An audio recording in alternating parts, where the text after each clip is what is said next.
مسیح میں میرے عزیزو، ہم حاضر ہیں آپ کے اپنے پسندیدہ پروگرام کے ساتھ، جس میں ہم خداوند کے کلام کو سیکھتے ہیں، اور جیسا کہ آپ سب سننا بھی چاہتے ہیں اور ہماری بھی بڑی خواہش ہوتی ہے کہ بشپ صاحب آئیں، اور ہم ان کے نہایت شکر گزار ہیں کہ وہ آج بھی وقت مقررہ پر پہنچ کر اپنی اس خدمت کو سر انجام دینا چاہتے ہیں، اور ہم انہیں خوش آمدید کہتے ہیں، سلام عرض کرتے ہیں۔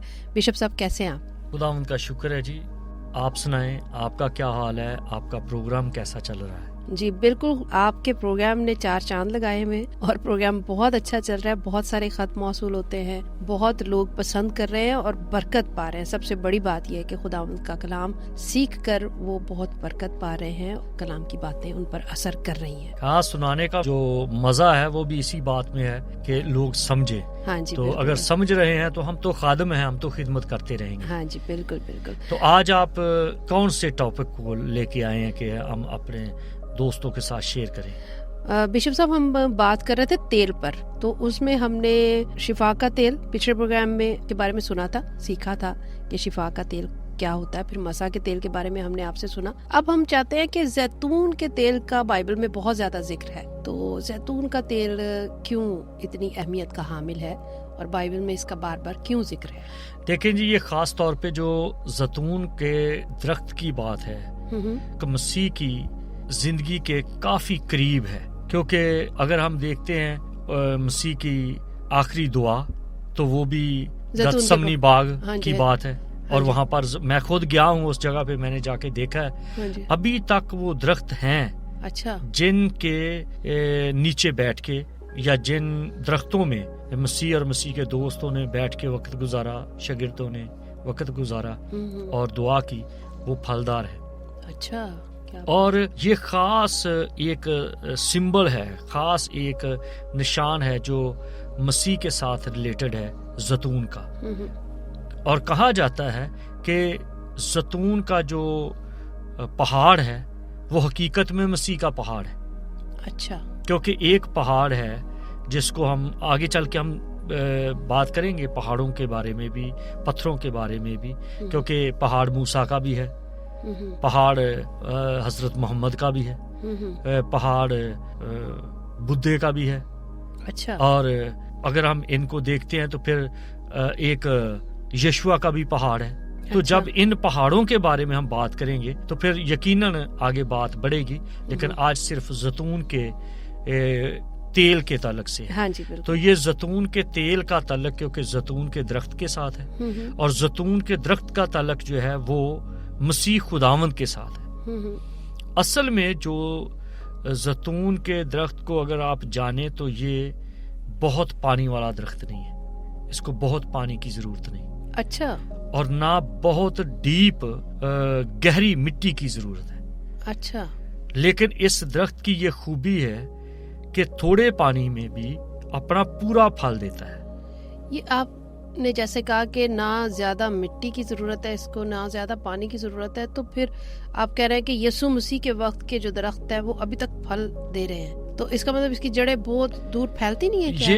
یہ پھیلتی ہیں، اچھا، پھیلتی ہیں، لیکن یہ اپنے لیے خود جگہ بناتا ہے، یہ ڈیپینڈ ہی نہیں ہے۔ اچھا، یہ ڈیپینڈ ہی نہیں ہے۔ جیسے مثال کے طور پر دوسرے درختوں کو اگر موقع ملے تو ہم آگے چل کے تو اس پر بھی، کھجور کے درخت پر بھی بات کریں گے، کیونکہ وہ جیسے مسیح کو زیتون کے درخت کے ساتھ کہا جاتا ہے، انگور کے ساتھ بھی کہا جاتا ہے، اسی طرح جو مقدسین ہیں، جو صادق ہیں، جو خداوند کے چنے ہوئے لوگ ہیں، ان کو کھجور کے درخت کے ساتھ آپ کہہ سکتے ہیں کہ ہاں جی کھجور کا درخت جو ہے، کیونکہ لکھا ہے کہ صادق جو ہے وہ کھجور کے درخت کی مانند ہے، وہ پھل دیتا رہتا ہے۔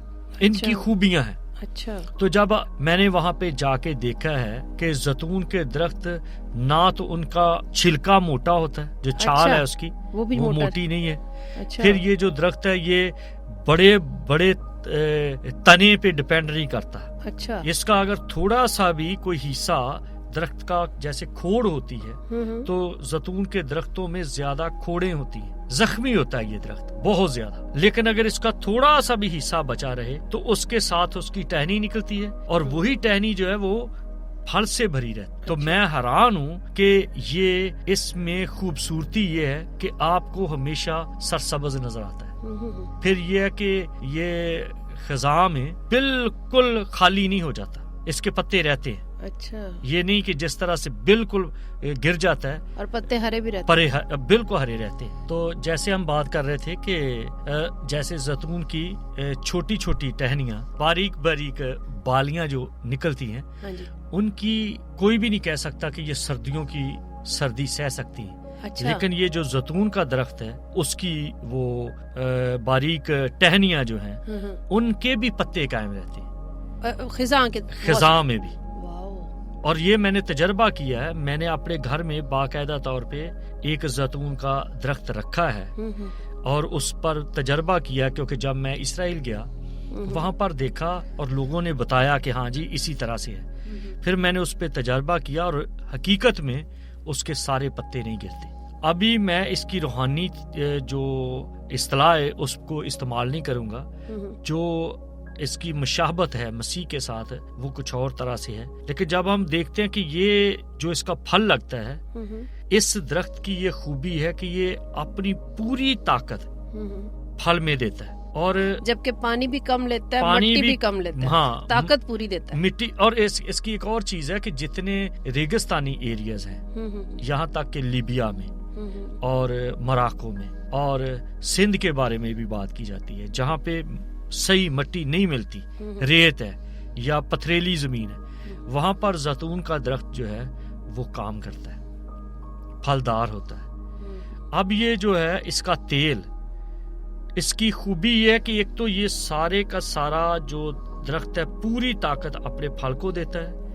پھر جو پھل کے اندر اس کی گٹھلی ہے اس کے اندر اس کے باہر سے زیادہ تیل نکلتا ہے. اچھا. اور پھر اسی کا جو تیل ہے جب لوگ استعمال کرتے ہیں اس کو 4 طرح سے استعمال کرتے ہیں. پہلی بات یہ ہے کہ اس کا تیل وہ لوگ استعمال کرتے ہیں جن کو دل کی بیماری ہے. اچھا. کیونکہ کولیسٹرول اس میں نہیں بڑھتا. اچھا، یہ 4 طرح سے جو استعمال ہے تیل کا، ہاں اس کے بارے میں ابھی آپ نے ذکر کر دیا اور ایک استعمال آپ نے بتا دیا. ہاں جی. کرتے ہیں مسیح کی ذات کے ساتھ اس کا زیادہ تعلق ظاہر کیا جاتا ہے روحانی طور پر. یہ درخت ایک ایسی طاقت کا حامل ہے کہ اس کو مٹی نہ بھی ملے، گہری مٹی نہ ملے، چکنی مٹی نہ ملے اور پانی بھی بہت زیادہ نہ ملے، جسے ہم طاقت والی مٹی کہتے ہیں، تو پھر بھی یہ اپنے آپ کو مضبوط رکھتا ہے. پھر اس پودے کو میں نے دیکھا ہے، اس درخت کو دیکھا ہے جس میں بہت زیادہ کھوڑ ہوتی ہے. کھوڑ کا مطلب ہے کہ یہ خود خراب لکڑی نہیں ہے، اس کو مارا بھی جاتا ہے نا، توڑا بھی جاتا ہے. کئی دفعہ جانور جو ہیں وہ بھی اسے کھاتے ہیں کیونکہ کڑوا نہیں ہے اس کا چھال جو ہے، تو وہ وہاں پر اس کو زخم ہو جاتا ہے، وہی آہستہ آہستہ کھوڑ بن جاتی ہے. لیکن یہ درخت ہے جو اسی جہاں سے کاٹا گیا یا جہاں سے توڑا گیا، یہ اسی جگہ سے دوسری سائڈ پہ اپنے چھال کو بڑھاتا ہے اور وہاں سے باریک باریک ٹہنیاں نکلتی ہیں اور وہ ٹہنیاں بھی اپنے پھل سے بھری ہوتی ہیں. یہ اس کی خوبصورتی ہے. پھر یہ ہے کہ میں نے بتایا تھا کہ خزاں میں بھی اس کے پتے نہیں گرتے. بالکل. پھر یہ بات ہے کہ یہ سب سے زیادہ عمر والا یہ درخت ہوتا ہے. اچھا. میں نے اپنی آنکھوں سے دیکھا ہے یروشلم میں زیتون کے پہاڑ کے ساتھ باغ گتسمنی ہے. گتسمنی میں وہ درخت دیکھے ہیں جن درختوں کے ساتھ یسوع کے شاگرد ٹیک لگا کے بیٹھتے رہے، جن درختوں کے ساتھ ٹیک لگا کر مسیح خداوند نے دعائیں کی، ابھی تک وہ پھل دیتے ہیں. میرے پاس تصویریں ہیں، میں تصویریں لے کے آیا ہوں. اور پھر جو اس کی یہ خوبی ہے کہ یہ دکھ سکھ میں چلتا رہتا ہے، جیسا بھی ہے یہ لمبی عمر والا ہے، مضبوط ہے. پھر اس کے تیل کی جو بات ہے کہ 4 فائدے ہیں اس کے تیل کے.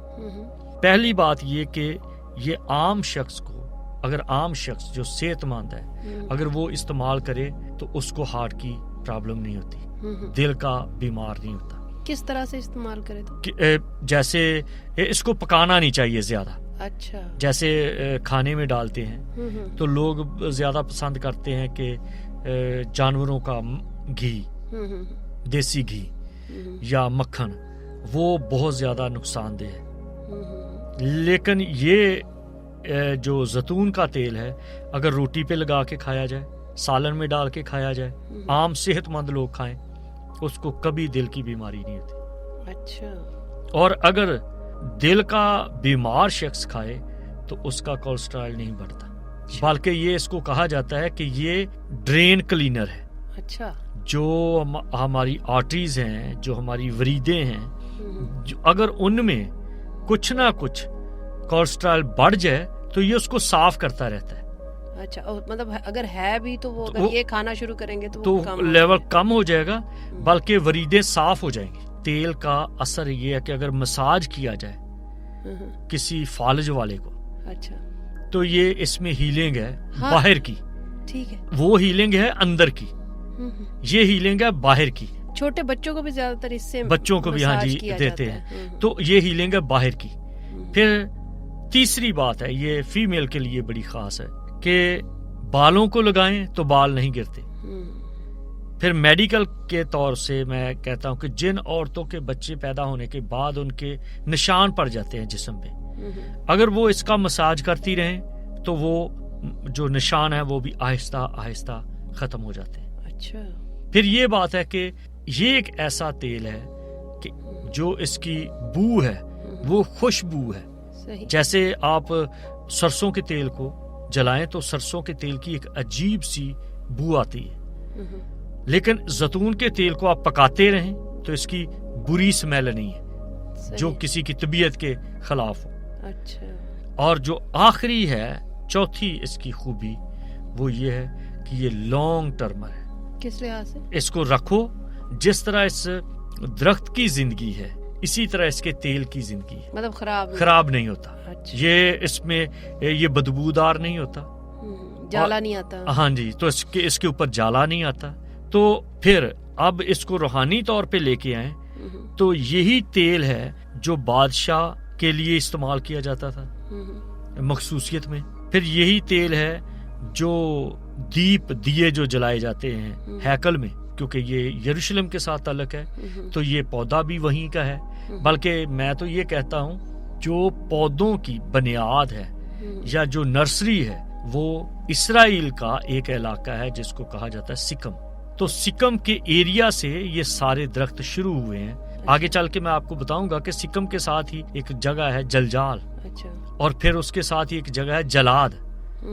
تو اس ایریا میں بلسان بہت زیادہ ہوتا ہے. بلسان کیا ہوتا ہے؟ یہ بلسان بھی ایک پودا ہے. اچھا. اور اس کا روغن نکلتا ہے. اچھا. اور جس کا یرمیہ نبی ذکر کرتا ہے کہ کیا اسرائیل میں روغن بلسان نہیں, تو میری بنت قوم کیوں شفا نہیں پاتی. صحیح. یہ مطلب وہ اتنا شفا یا یہ میں نے شفا کے تعلق سے بات کی ہے نا, جی کہ زیتون کا جو پودا ہے اس کی یہ خوبیاں ہیں. بلکہ یہاں تک کہ جن کے مسوڑے خراب ہو جاتے ہیں تو زیتون کے چھال کو اتار کے وہ پیس کے اس کی پیسٹ لگاتے ہیں, وہ ہیل ہو جاتے ہیں. پھر دوسرے طور پہ یہ ہے کہ اس تیل کو ہیکل کے دیوں میں رکھا جاتا ہے, اس میں جلایا جاتا ہے. پھر اس کو آنے والے دنوں میں لوگ اپنی بلڈنگز کو, اپنے گھروں کو مخصوص کرتے ہیں, تو جیسے وہ چوکٹوں پر تیل لگاتے ہیں تو زیتون کا لگایا جاتا ہے. اچھا. اب اس کا روحانی اثر جو ہے وہ یہ ہے مسیح کے ساتھ, کہ چوکٹوں پر مسیح کا خون لگایا گیا, اس برے کا خون لگایا گیا جو مصر میں. پھر چوکٹوں کے اوپر اب بھی لوگ تیل لگاتے ہیں یہودی, وہ کہتے ہیں کہ اس سے ہماری پروٹیکشن سدا بہار رہتی ہے. ہیکل میں جو استعمال کیا جاتا ہے کہ اس کی روشنی جو ہے یہ صاف ہے, اس میں کالا جو دھواں ہے وہ نہیں ہے. آپ میری بات کو سمجھ گئے کہ وہ جو مطلب جو اس کے اوپر دیا جب جلاتے ہیں تو ایک گل آتا ہے, ایک گل آ جاتا ہے. گل کو کاٹتے ہیں لوگ تو زیتون کے تیل کا گل نہیں بنتا. اور اکثر لوگ گاؤں میں جب وہ دیا جلاتے ہیں تو صبح اٹھتے ہیں تو بچوں کے ناک کالے ہوتے ہیں, اس کی وجہ کہ اس کا گل جو ہے اتنا دھواں چھوڑتا ہے. تو زیتون کا وہ اثر نہیں ہے. یہ مسیح کے ساتھ ملتا ہے کہ دنیا داری میں بہت ساری چیزیں ہیں روشنی جو دکھاتی ہے, لیکن ہر روشنی میں کچھ کمی ہے. لیکن مسیح کو جب ملایا گیا ہے تو اس کی روشنی میں وہ کمی نہیں ہے. کیا بات. بہت شکریہ بشپ صاحب، آپ نے بڑی اچھی طرح سے زیتون کے تیل کے بارے میں بتایا، اور اسی پروگرام میں جو آپ نے ذکر کیا ہے ایک اور پودے کا، ایک اور درخت کا، ہم اس کے بارے میں بھی اگلے پروگرام میں چاہیں گے کہ آپ اس کے بارے میں ضرور بات کریں. اب تک کے لیے سامعین اتنا ہی. بڑی عزت اور احترام کے ساتھ ہم بشپ صاحب کو الوداع کہیں گے اور امید رکھتے ہیں کہ اگلے پروگرام میں پھر آپ سے ملاقات رہے گی. جیتے رہیں، اپنا خیال رکھیں اور خوش رہیں. خداوند آپ کو برکت دے. بہت شکریہ.